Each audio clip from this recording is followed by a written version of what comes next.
ታዛ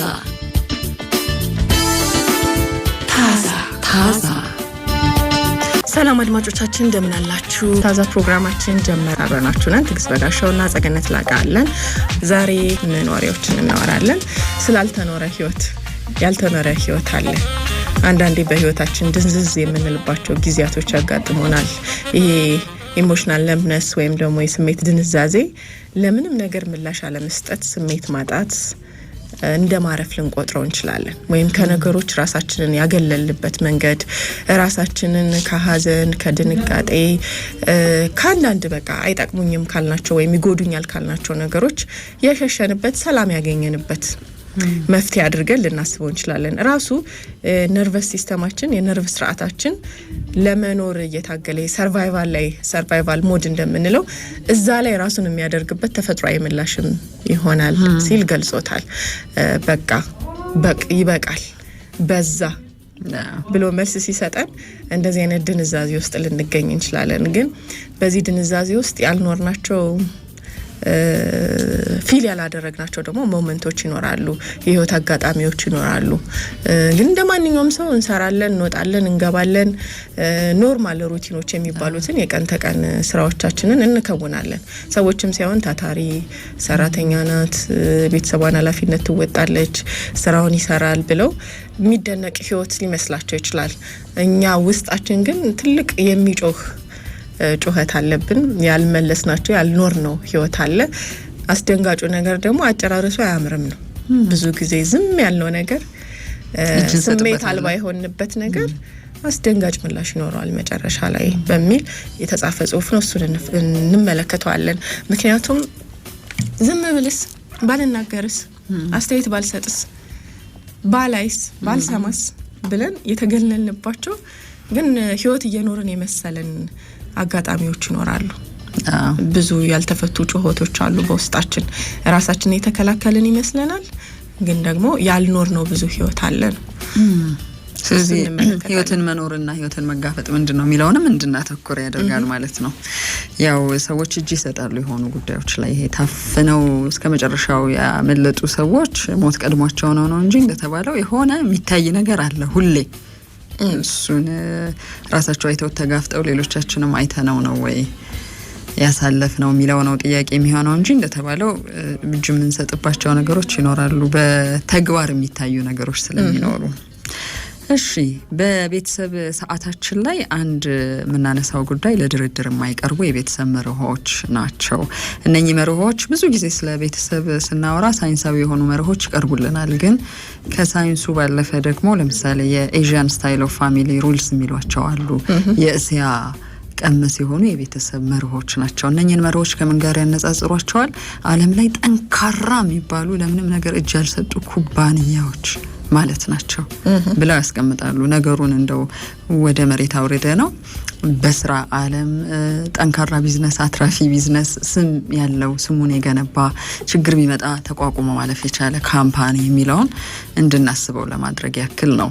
ዓለም ላይ በጣም እየተሰበከ ይገኛል። አንዳንድ ሰዎች ጨቋኝ ገዢ ወይም ደግሞ ያልተገባ ጭንቀትና ውጥረትን የሚፈጥር የቤተሰብ አኗኗር ስታይል ነው ብለው ለረጅም ጊዜ ገለል አድርገውት የነበረው ነው፣ በተለይ ምዕራባውያን አካባቢ። አሁን ግን ራሳቸውን ፍትሽ ያደርጉ ይመስላሉ፣ እየዘመሩለት ነው ጉዳዩ። አቢዩዝ እያረጓቸው ነው ብለው የሚሰጡ አስተያየቶችም አሉ አይደል? አንዳንድ ቪዲዮዎች ስራ ልጆቹን ያለ እድሜያቸው በጣም እየበዘበዟቸው ነው፣ ጥቃት እየፈጸሙባቸው ነው፣ እያስጨነቋቸው ነው የሚሉ አስተያየቶችን እመለከታለሁና የስልጣኔ የጎደለው አስተዳደግ ኋላ ቀር አስተዳደግ አድርገው የሚሰጥ አስተያየት አለ። በሌላ በኩል ደግሞ የአፍሪካና የኤዥያን ይሄ የወላጅነት ስታይልን ለማቀራረብ የሚሞክሩ አሉ። ከዛ ይሄ አፍሪካ ቢሆን ኖሮ የሚሉ አስተያየት የሚሰጡ አሉ። በዚህ መንገድ ነበር የምንቀጣው፣ ጸጥ ይላል፣ ወላጁን ያከብራል። አፍሪካ ውስጥ ቢሆን እንደዚህ አይነት መንበላጠጥ የለም። ትክክል ነው። አፍሪካን ወይ ነው ማሳደግ ያለብን፣ ኢኮኖሚውን አጣና እንጂ እንደዚህ ነው ልጅ ማደግ ያለበት የሚሉ አስተያየቶችና ክርክሮችንም አስተውላለን። ከተማ ቀመስ ነው ደግሞ ሁለቱም ጋር እንዋሽቃለን። የቱ ነው ነጻነት፣ የቱ ነው በስርዓት ማልደራደርበት ቤተሰብ? አሁን የራሳቸውን ያስተዳደግ ላይፍ ስታይል ከጨቅላ እድሜ ጀምሮ የምዕራብ ዓለም አስተዳደግ ውስጥ ያለውን ያሳዩናል አይደል? አላርም ነገር ያደርጉላቸውና እግራቸው ጋር ጨቅላ ህጻናትን ለብቻቸው ሌላ ክፍል ውስጥ ያስተኛቸዋል። ልክ መንቀሳቀስ ሲጀምሩ የሆነ ምቾት ማጣት ምግብ ከፈለጉ ጡት ከፈለጉ ድምጽ ሲያሰሙ አላርሙ ይነግራቸዋል። ተነስተው ሄደው ሌላኛው ክፍል ልጆቹን እንደገና ያጠባሉ።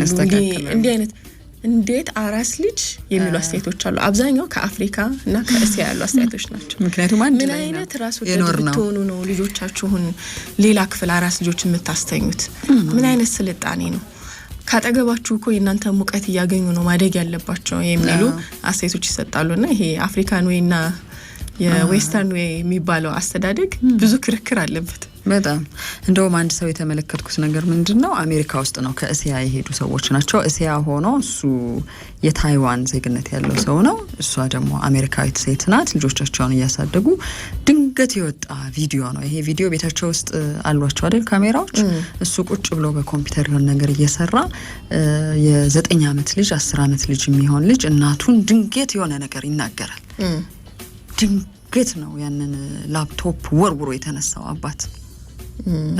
እሱ ሳይሰማ የሚባባሉት ነገር አለ። እናትና ልጅ ይሄ የሚሰዳደቡ እናትና ልጆች አሉ አይደል? ልክ አባት ሲመጣ ነውር ነው።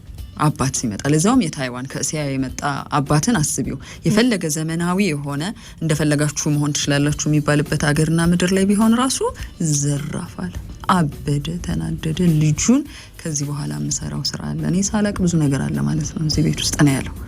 መኖሩን አላወቀም ነበር አባትየው። ከእናቱ ጋር ይሄንን ቃል ተጠቅሞ መነጋገርና ስሜቱን መግለጹ በቃ ተደፋፍረናል ነውና አስተያየቶች እንደተባለው ይሰጣል። ትክክለኛ አባት ማለት ይሄ ነው። ትክክለኛ ኑሮ ማለት ይሄ ነው። አሜሪካ መጥፊያ ምድር ናት የሚሉ ከሌላም ሀገር ምንድነው አሁን ልጆች ገና በልጅነታቸው ጀምሮ አቢዩዝ መደረግን ቪክቲም መሆንን እየተማሩ ያድጋሉ ነው አይደለ? እንደዚህ ከሆነ እየተበዘበዛችሁ ነው። ቪክቲም ይሄ የለም ተጎጂ እንድትሆኑ ይሄ በስነ ልቦና እንድትጎዱ እየተደረጋችሁ ነው የሚሉ ብዙ አስተያየቶች አሉና በደንብ አዌር ሆነው ያድጋሉ። ይሄ ጥቅም አለው አይደለ?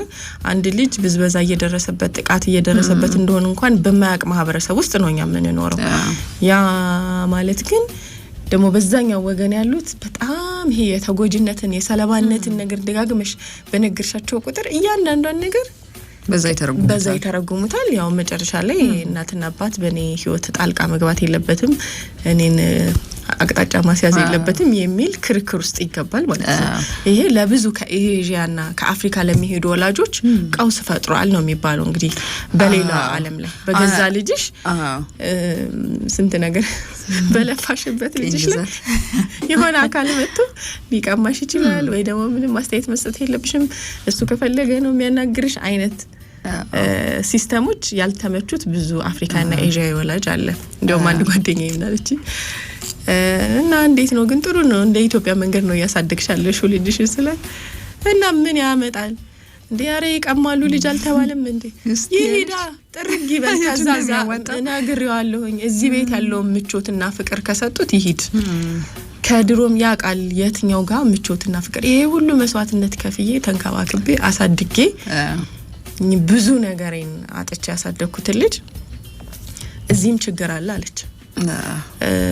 ያለውም ሰው የትኛው ነው መብትና ግዴታ የሚለውን ሳያቅ ነው ዝም ብሎ እንዲደረጋል። ልጁን በአግባቡ ሳይመግብ ሳያስተምር ትኩረት ሳይሰጥ እንደዚህ አይነት ህይወት ውስጥ እያኖረም ልጄን አሳጡኝ የሚል ወላጅም አለ።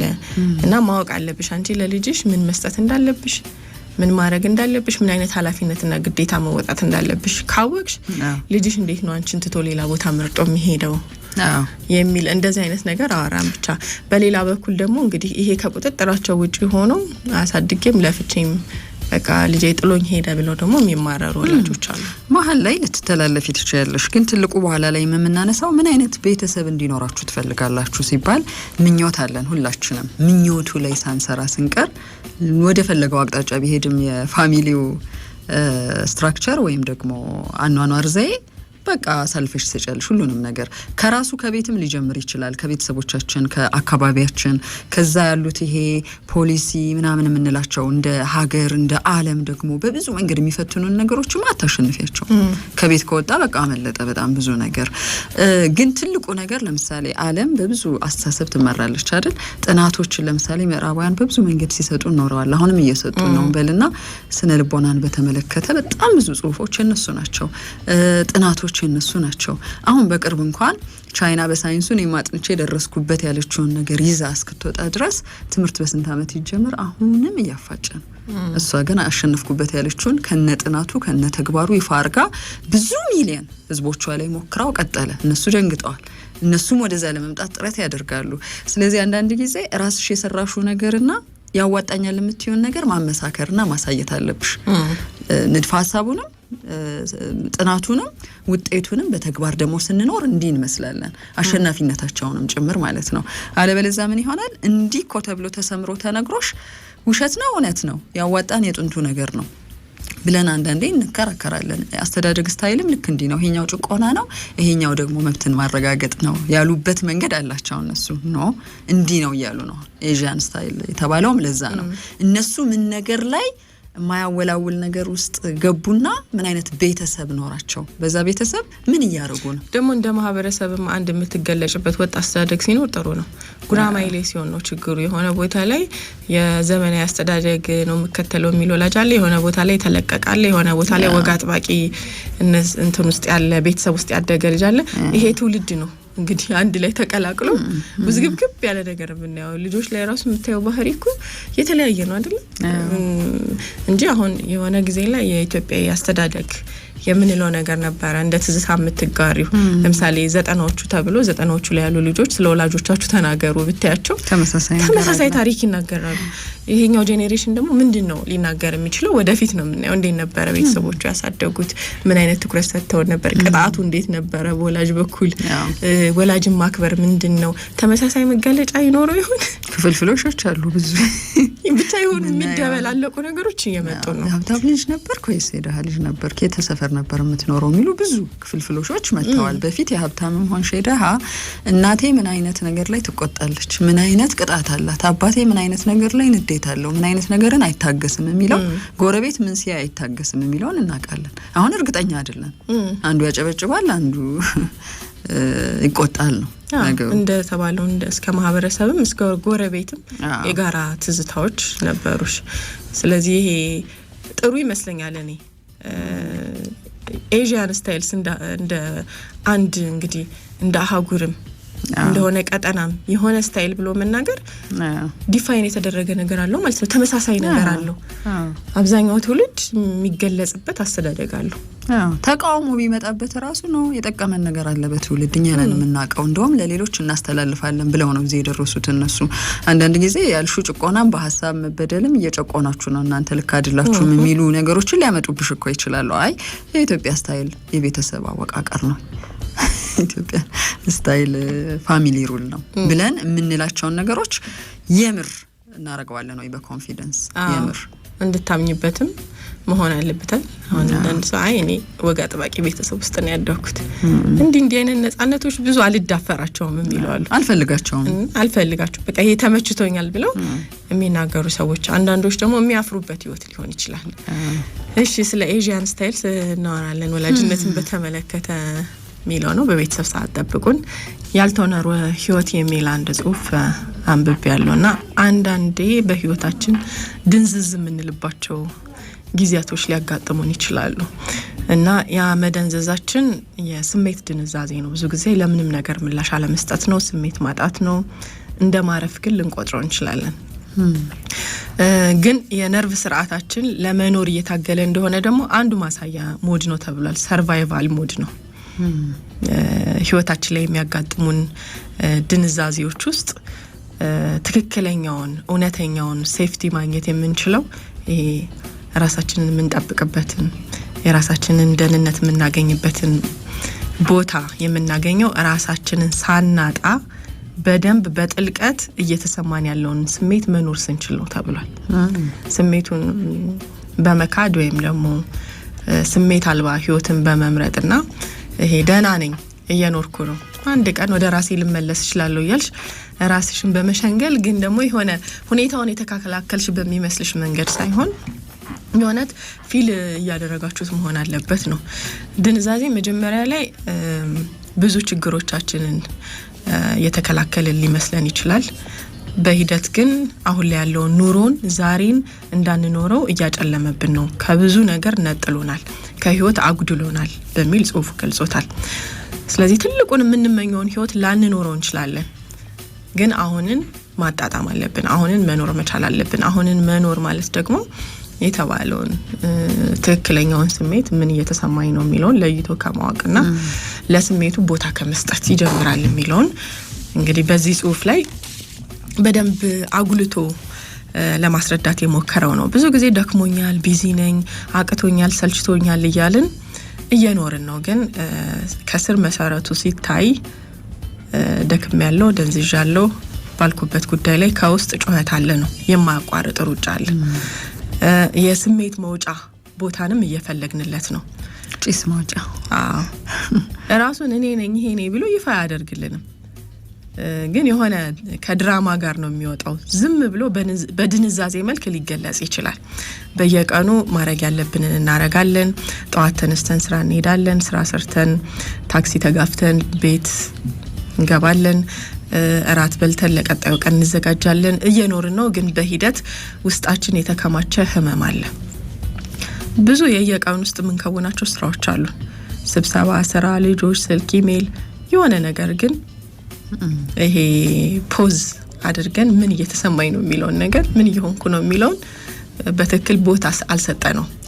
ቦታ ሰጥተን ለማወቅ ለማዳመጥና ስሜቱን ለመኖር በስሜት ውስጥ ማድረግ ያለብንን ነገር ለመሆን እድል አልሰጠነውም ነው ይሄ ተገልጿል። እንግዲህ ትንሽ ግራ አጋቢ ይመስላል። ምክንያቱም ስሜት ራሱ ምንድነው የሚለውን ነገር ላንረዳ እንችላለን። አንዳንዴ ውስጡን ተበልቷል እሱ የምንላቸው ሰዎች አሁን በቃ ዝም ይሄዳሉ፣ ይሰራሉ፣ ይገባሉ፣ ይወጣሉ፣ እናያቸዋለን። ሩቲናቸውን ምንም ያጓደሉት ነገር የለም። ጠዋት እስከ ማታ መስራት ያለባቸውን ነገር ሰርተዋል። ውስጣቸው ላይ ግን ብዙ ህመም አለ ነው። ያ ነገር የታፈነ ህመም ነው፣ ያልተገለጸ ያልታወቀ ግን ቆይ ነገ እየተባለ የተቀመጠ ነገር ይሆናል። ቆይ አንድ ቀን እመለሳለሁ ወደ ራሴ ያሉበት ነው። ግን ብዙ ቀናቶች በዚሁ ስሜት ውስጥ ወይም በዚሁ ህመም ውስጥ ሆነው ቀጥለዋል ነው እና ይሄ ስራ፣ ውጥረት፣ እንቅስቃሴ፣ ድካም ያለበት ነው ህይወታችን። በስሜት ግን በድን የሆንበት ኑሮ ነው። የሚያደንቀንም ሰው ሊኖር ይችላል። እንቅስቃሴያችንን አይቶ ታታሪ ናት፣ ታታሪ ነው፣ ሰራተኛ ነው ይለናል። ግን ሰርቫይቫል ሞድ ላይ ነው ያለው ነው። የእውነት ከመኖር ጋራ አይገናኝም ነው። በየቀኑ የምናረጋቸው ነገሮች የሩቲኖች ያልናቸው ነገሮችን የተቆጣጠረን ያክል ስሜት እንዲሰማን ያደርጋሉ። እየሰራው ነው፣ እያደረኩ ነው፣ እየወጣው ነው፣ እየገባው ነው፣ እየበላው ነው፣ እየጠጣው ነው የሚለውን በአንቺ ቁጥጥር ስር ነገሮችን ካውኛለሁ፣ ሰርቻለሁ ስትይ የሚሰማሽ ነገር አለ። በስሜት መደንዘዝ ለምንም ነገር ምላሽ አለመስጠት፣ አለመናደድ፣ አለመናገር፣ አለማልቀስ፣ አለመሳቅ፣ አለመገረም፣ አለማዘን፣ በአጠቃላይ የስሜት ድንዛዜ ልክ እንደሆነ ራሳችንን መጠበቂያ መንገድ አድርገን ልናስበው እንችላለን። በተለይ ይሄ ቅያሜዎች ካሉብን፣ ድካም መዛል ካለብን፣ የህይወት ምስቅልቅል ካለብን፣ ለምሳሌ በትዳራቸው ውስጥ ብዙ ያልተፈቱ ችግሮች ያሉ እነዛን ችግሮች ይደክማቸውና ይተውታል። ከዛ ህይወት ይቀጥላል። ይሄ በትዳር ጣራ ውስጥ የሚደረጉ ነገሮች ሊደረጉ ይችላሉ። እነዛ ሰዎች አይናገሩም፣ ምላሽ አይሰጡም፣ አይደሰቱም፣ አያፈቅሩም። ኑሮ ቀጥሏል። እንደዚህ አይነት ህይወት አለ ነው እና እነዚህ ነገሮች ካሉ ድንዛዜን ልንመርጥ እንችላለን። መደንዘዝን ምርጫችን ልናደርግ እንችላለን። እንወጣለን፣ እንገባለን፣ አንናገርም፣ አስተያየት አንሰጥም፣ ፍቅር፣ ጥላቻ፣ ቅያሜ አይገለጽም። ራሳችንን መከላከያ ምርጡ መንገድ አድርገን ልናስበው እንችላለን። ዝም አልልም፣ ምን አናገረኝ፣ ምን አስለቀሰኝ፣ ምን አስቆጣኝ አልተውም። ለጊዜው ሰርቶልናል፣ ግን በሂደት ዋጋ እንከፍልበታለን። በጣም ከባድ ህመሞችን እንኳን አንዳንዴ ፊልም ማድረግ እስከሚያቀትሽ ድረስ ልደርሽ ትችያለሽ። የሚያስደነግጣዘን የማያስደነግጣቸው ሰዎች ሊኖሩ ይችላሉ፣ ደርቀው የሚቀሩ ሰዎች እና ይሄ እስከዚህ ድረስ የሚደርስ ሊሆን ይችላል ነው። ራሳችንን ግን ይሄ ከልብ ስብራት የከለልንበት ይመስለናል። ከሌሎች ጋር ከመገናኘት ከማፍቀር ለማወቅ ካለን ጉጉት ግን እያጠፋን ነው። ከህይወት እያጠፋን ነው። ከኑሮ እያጠፋን ነው። ይሄ ድንዛዜ እኛ ራሳችን የተከላከልንበት መንገድ አድርገን አስበ ነው፣ ግን ከብዙ ነገሮች ውስጥ እያስወጣን ነው። ያልተኖረ ህይወት ውስጥ ነው ያለ ነው፣ የኖርን እየመሰልን የሚለውን ነገር እዚህ ጽሁፍ ላይ ተገልጿል። እና ብዙዎቻችን ዝም ያሉ ቃል ኪዳኖች ውስጥ ነን። ቆይ መለሳለሁ፣ ሁሉም ነገር ቀስ ብሎ ይመጣል፣ ግን ቀኑ ያልፋል ነው፣ ነገም ይደገማል፣ ድንዛዜያችን አልተሻሻለም፣ መጨረሻ ላይ በታላቁ ድቀት ሊጠናቀቅ ይችላል ህይወታችን ነው። ይሄ ቀስ እያለ የሚሸረሸር የሚናድ ህይወት ይኖረናል። ከዛ ምንድነው ያጣሁት የሚለውን እንኳን ማወቅ ያቀታችኋል። ምንድን የሆነው ነገር ምን ሆኖ ነበር እንደዚህ ሆንኩት? ያንን እስካለ ማወቅ ትደርሳላችሁ ነው። የበስነ ልቦና የስሜት ድንዛዜ የሚባለው ይሄ በጣም ክሮኒክ ስትረስ አለ አይደል? ውጥረት ረጅም ጊዜ አብሮን የቆየ ለሱ ተፈጥሯዊ ምላሽ ነው ይላል። የነርቭ ስርዓታችን በቃ በዛ ይበቃል፣ መዘጋት አለበት ይሄ ነገር ብሎ ምላሽ ይሰጣል። እና ድንዛዜውን እንደ ሰላማዊ እረፍት እንድንወስደው ያደርጋል። ግን ይሄ ማለት ምቾትንና ሴፍቲን አንድ ላይ ማደበላለቅ የለብንም ነው። እውነተኛ ሴፍቲ ደግሞ ስሜት አልባ መሆን የለበትም ነው። ይሄ ለራሳችን የምናደርገው ጥንቃቄ በምንኖረው ህይወት ላይ መገኘት መኖር መቻል ነው። ምንም ሆነ ምን ደስታም ሆነ ሀዘን እረፍትም ሆነ እረፍት አልባ ህይወት ስሜት ያለው ኑሮ መኖር ያስፈልጋል ብሎ ገልጾታል ጽሁፉ። ሴፍቲ ማለት ደግሞ ይሄ ለራሳችን የምናደርገው ጥንቃቄ፣ ደህንነታችን የምናስጠብቅበት መንገድ፣ የምንጋፈጠውን ነገር ማወቅና መዘጋጀት ነው። ይሄ ግን በጣም ፐርፌክት ሆነን አይደለም፣ ፍጹማዊ ሆነን አይደለም፣ ሙሉ በሙሉም የተፈጠረውን ነገር እቆጣጠረዋለሁ በሚል ነገር ሳይሆን ጽናት ላይ ተመስርተን በጽናት ነገሮችን ማሸነፍ እችላለሁ፣ በትዕግስት መቀየር እችላለሁ የሚለውን በጽናታችን ላይ እምነት እንዲኖረን ማድረግ ነው በሚል እዚህ ላይ ለማስረዳት ሞክረዋል በዚህ ጽሁፍ ውስጥ። እና እንደገና ዳግም ለመኖር ያለውን መንገድ ስናስብ ሁልጊዜም ይሄ በቃ የኖርኩ አይደለም ድንዛዜ ውስጥ ነኝ ብለን አስበን እንደገና ህይወት ለመዝራት ስንፈልግ አንዳንድ ሽፍቶችን ማድረግ አለብን፣ አንዳንድ ነገሮችን መቀየር አለብን በህይወታችን ውስጥ የተባለው የመጀመሪያው ነገር ይሄ እንዳይሰማሽ ያደረግሽውን የሸሸሽውን ስሜት መኖር ነው፣ ፊል ማድረግ ነው። ስሜቱን የሆነ ነገር ካላችሁበት ቦታ ሲያንቀሳቀሳችሁ፣ ለምሳሌ የሆነ ዛፍ አውሎ ንፋስ መጥቶ ሲነቀንቀው ቅርንጫፉ ይወዛወዛል፣ ከዛ ቅጠሎቹ ይረግፋሉ፣ ሊወድቅ በጣም ያጎነብሳል። እንደዚህ አይነት ነገርን እናያለን። ማዕበሉ ሲያቆም ተመልሶ ወደ ቦታው ይመጣል አይደለ? ስለዚህ ይሄ የሚያበሳጭሽ ነገር ወይም ደግሞ በህይወት ውስጥ በጣም ያጋጠሙሽ ዲስአፖይንትመንቶች እየበዙ ሲመጡ ከዛ ነገር ለማምለጥ አልሰማም አላይም ብሎ ድንዛዜ ስሜት ውስጥ ከመግባት ይልቅ ፖዝ ኤንድ ብሪዝ ነው የተባለው። ፋታ ውሰዱና ያው ለመተንፈስ ሞክሩ። ብዙ ጊዜ የሆነ ነገር ሲያጋጥመን ከምን ቆየው ተጨማሪ ሰከንዶች ሰተን ቆም እንበል ነው። የሆነ 5 ደቂቃ የሚወስድብሽ ከሆነ ምንድነው አሁን ያበሳጨኝ፣ ለምንድነው እንደዚህ ሆንኩት ብለሽ ፖዝ አድርገሽ 10 ሰከንድ የሚወስድብሽ ከሆነ ለመብረድ 20 ሰከንድ አድርጊው ነው። ወቅናም ትሰጫለሽ፣ ስሜት ታስተናግጃለሽ። ይሄ ማለት ምንድነው? ቆም ብለሽ ሰውነትሽ ያጋጠመውን ስሜት ፊል እንዲያደርገው ወይም ደግሞ ህመምም ሆነ ደስታም ሆነ ከዛ ስሜት እንድንማር እንድናቀው እንፍቀድለት ነው። ለሰውነታችን እንፍቀድለት ነው የተሰማንን ስሜት። ከዛ ምንድነው እየተሰማኝ ያለው የሚለው ይመጣል። ድንጋጤ ነው፣ መደንዘዝ ነው፣ ተስፋ መቁረጥ ነው፣ ፍርሃት ነው። ይሄንን አሁን እዛው ቦታ ፊክስ ለማድረግ አይደለም፣ ለማስተካከል አይደለም ተብሏል። ግን ለማወቅ ምን ሆኜ ነው እንደዚህ ሆንኩት የሚለውን ለማወቅ ተብሏል። እና ከዛ በኋላ እንዴት ሁኔታውን ወይም የተፈጠረውን ነገር ሞመንቱን እንዴት ማወቅ እንዳለብን እንድንማር ያደርገናል። ከዛ ውጪ ግን የመጨረሻው ነገር የተባለው እንዲህ አይነት ነገር በጣም እየተደጋገመ ሲመጣ ወደ ስሜት ድንዛዜ ውስጥ የሚያስገቡ ነገሮች ወጥቶ ሲመጡ አንድ መኖርን እንድንወድ የምታደርገንን ሞመንት እንምረጥ ነው። ከቀናችን ውስጥ ትንሽ በየቀኑ የምናደርጋት የጠዋት ልምድ የቡና ሰዓታችን ሊሆን ይችላል፣ ልጆቻችንን መመገብ ሊሆን ይችላል፣ ልጆቻችንን መሳም ሊሆን ይችላል። ወጣ ብሎ አየር አግኝቶ መመለስ ይሆናል። የቅጽበቱ ላይ ያለውን ስሜት የምታጣጥሚበት ማለት ነው። ከስሜት አልባ ህይወት ስሜት ወደሚሰጥ ህይወት የምትመጭባትን አንድ ነገር ምረጪ ነው። ያቺ ነገር ወደ ቀልብሽ ወደ ስሜትሽ እንድትመለሽ ታደርግሻለች የሚለው ነገር ተገልጿል። ይሄ እንግዲህ በህይወት ውስጥ ትርጉም ባጣንበት በስሜት በደነዘዝንበት ሰዓት በግድ ራስን ወይም ደግሞ ይሄ ደስታን ለማባረር የምንሄደው ርቀት ሳይሆን መንቃት መቻል ነው። ዳግም ወደ ህይወት መመለስን እንድንማር ማድረጊያ መንገድ ነው። ከህይወት እንዳንጠፋ ማድረጊያ መንገድ ነው ተብሏል። ህይወት እንድንሮጥ፣ እንድንታገል፣ እንድንሰራ አንዳንዴም ዝም እንድንል እንደዚህ አይነት ችግሮች ሲያጋጥሙ ዝግትግት አድርገን ቁጭ እንድንል በሚገፋን ዓለም ውስጥ ነው እየኖርን ያለ ነው። ስለዚህ ትልቁ ወሳኙ ለውጥ የተባለው ማድረግ ያለብን ነገር ፊል ማድረግ፣ ኖቲስ ማድረግ፣ መኖር፣ ሁኔታውን እንዲሰማሽ እንድታቂው ፈቃጅለት። ከዛ በኋላ አስተውዩ ምን እንደሆነ፣ ከዛ በህይወት መኖር መቆየት የሚለውን ነገር መውሰድ ያስፈልጋል በሚል ይሄ ጽሁፍ ለመምከር ሞክሯል። ያው ዳግም መኖር የመጨረሻው መስመር አይደለም። በህይወታችን ውስጥ ድጋሚ ወደ ህይወት መመለስ ግን ልምምዶች ያስፈልጉናል ነው።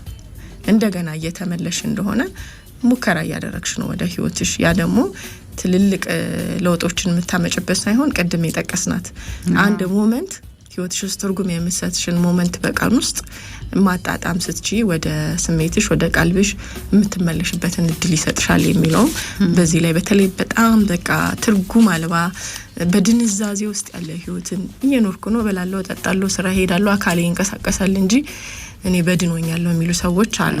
እንዲያውም አንዲት እናት ስትናገር የሰማዋት ያው ልጇ ለረጅም ጊዜ መልስ ባጣ የለም በህይወት አለች የለችም የሚለውን ነገር ማወቅ ባልቻለችበት ታሪክ ውስጥ ያለች እናት ናት። ግን ልጅ ወልዳለች። እኔ አልቅሼ ብዙ ነገር ሆኜ ጨርሻለሁ፣ ደንዝዣለሁ አለች።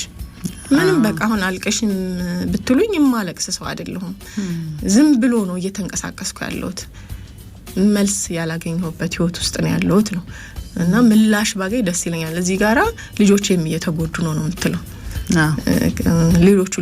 ሌሎቹ ልጆቿ ጋር ያለውን ፍቅር ለሌሎቹ ልጆቿ መስጠት ያለባትን እንክብካቤ ማጣጣም እስከማትችል ድረስ ዝም ብሎ የለም አካሏ የሚንቀሳቀስ ሴት ናት። ትገባለች፣ ትወጣለች፣ ፊዚካሊ በጣም ተጎድታለች፣ ግን በስሜት ድንዛዜ ውስጥ ያለች ምላሽ አልባ ህይወትን በየቀኑ ኦልሞስት ወደ 20 አመት ወደ 10 ምናምን አመት በሚጠጋ ጊዜ ውስጥ በዚህ ስሜት ውስጥ እየኖረች ያለች ሴት ናት። እና እንዲህ አይነት በቃ ይሄ ስሜት አልባ ድንዝዝ ያለ ህይወት ውስጥ ስጋቸው ግን በቃ የሚንቀሳቀስ ሲወጡ ሲገቡ የምናያቸው አንዳንዴም ደግሞ ያው ኮላፕስ የሚያደርጉም ሰዎች ይሆናሉ። በቃ ይላል እንዳልሹ ሰውነት እና ምላሽ የምትፈልግ ሴት ናት። ይሄ ምላሽ ባገኝ ያው ይሄ ይቀየራል ነው። ግን ደግሞ ጊዜ ይወስዳል። ወደ ቀደመ ህይወት ለመመለስ ያልተኖረ ህይወት ውስጥ ያለች ሴት ናት። እዚህ ጋር የወለደቻቸው ልጆች አሉ፣ ሌላ ህይወት መስርታለች። ከዛ በኋላ ግን ያንን ህይወት አልኖረችው፣ አላጣጣመችው። ምክንያቱም አንድ መልስ ያልተሰጠው መስመር ያልያዘ የህይወቷ ትልቅ ክፍል ደግሞ አለ። አንዳንድ ሰዎች ሆን ብለው ይሄ በሽንገላ የመኖሩን ወይ ሽንገላን ብለው መቼም ለጊዜው ምክንያቱም አስመስያ አይደለ ከቤት ወጣለው ራሴንም ጥሩ ስሜት እንደተሰማኝ ሌሎች ሰዎችም አካባቢ ላይ በደንብ ቁርኝት ፈጥሬ የምኖር መስሏቸው እኮ ነው ጤነኛ ነው ተብለን እኮ ነው የምንኖረው።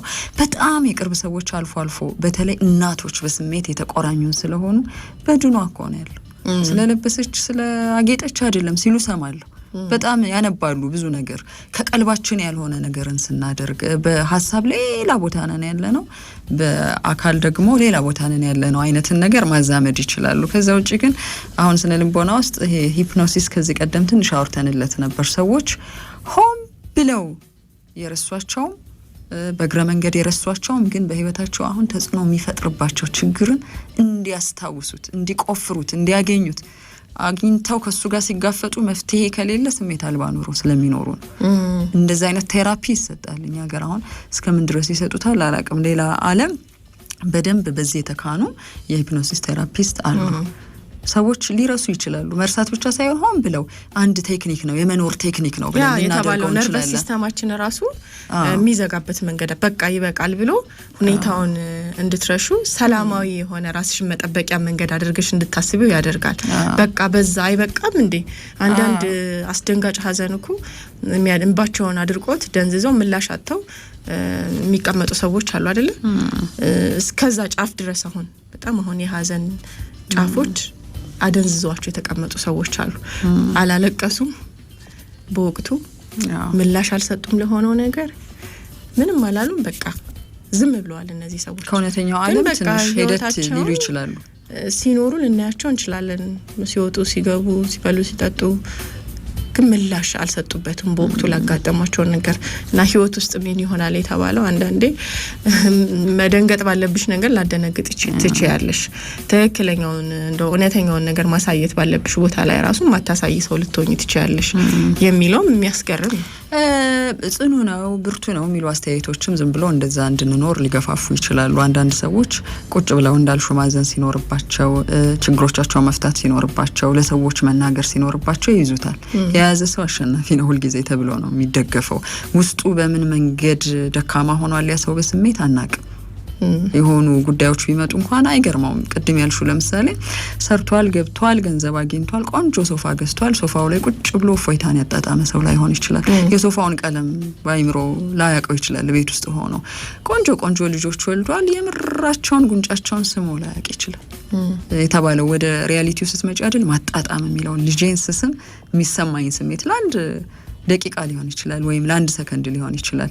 ከእውነታው ዓለም ጋር ስንጋፈጥ የምናጣጥመው ነገር ነው። ችግሩ እንዳለ ሆኖ ብዙ ሰዎች በዚህ አይነት መደባበቅ ውስጥ ደክመው አለ እየተባለ ሞተ፣ አለ እየተባለ ራሱን ሳተ፣ አለ እየተባለ በጣም ብዙ ችግሮችን ለካ የያዘ ሰው ነበር። መረዳት ሲኖርበት አልተረዳም እና የሆኑ ቅጽበቶችን የህይወቱ ምዕራፎችን ማድረግ የነበረበትን ነገር ሳያደርግ አስተዋጽኦም ተጽዕኖም የሌለው ሰው ሆኖ ሊያልፍ ይችላል። ያው ዝም ነው እኮ የሚለው አይናገርም እኮ ምንላቸው ሰዎች ስሜቱን እኮ አይገልጽም ብለን ደግሞ አንዳንድ ሰዎችን እንደ ጥሩ ኳሊቲያቸው አድርገንም ልናስብ እንችላለን። ነገሩ ላይ ምላሽ አለመስጠታቸውን፣ ስሜት አልባ መሆናቸውን የተረጋጉ ሰዎች ናቸው ብለን ልናስብ እንችላለን። ግን ብለው የደከማቸው ሰዎች ናቸው። ብዙ ጩኸት በውስጣቸው አለ ነው። ሁሉም ሰው ላይሆን ይችላል። ግን አንዳንዴ እንደዚህ በጅምላ የምንሰጠው አስተያየት የእውነት ፊል ማድረግ ያለባቸውን በህይወት ውስጥ መኖር ያለባቸውን ህይወት ሳይኖሩ ግን ደንዝዘው የተቀመጡ ሰዎች ሊሆኑ ይችላሉ ነው። እሺ